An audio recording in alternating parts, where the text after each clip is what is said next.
kay asa ka man karon na imutang mga idol, sit back and relax.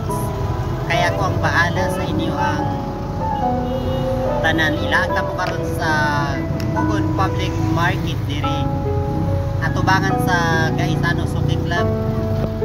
Mao ni ang sitwasyon karon sa atong dagan sa atong traffic karon diri sa may Pugon Public Market. Tungod kay formal lang nga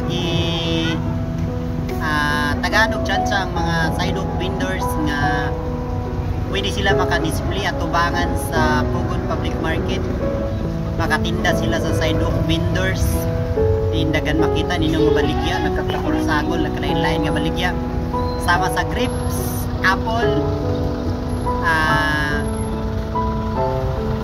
basta dagan klase nga mga baligya ang atong makita diri sa Pugon Public Market.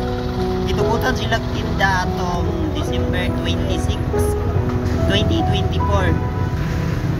Karon lago na to mga idol ang Pugon Public Market. Ipakita na ko sa inyo ang dagan sa atong mga sidewalk vendors diri sa atong traffic ko mga idol. Busy na kayo atong mga kaigsunan nga mga vendors.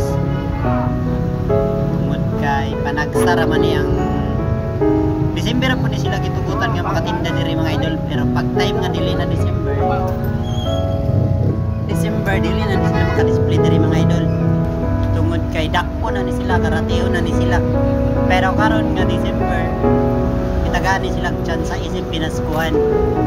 Pero sa time nga si Mayor Moreno pang mayor diri, bawal gid sila, bawal gid magtinda sa sidewalk vendors. Karon na ni sila gitagag chance nga si Mayor Clarix Oy ang mayor nga namuno diri sa atong syudad. Tapos katong time pod nga imano pang nagawid sa Cagayan de Oro City. Kaya kayo ang mga sidewalk vendors, mga driver sikat, mga operator nato sa atong mga jeepney,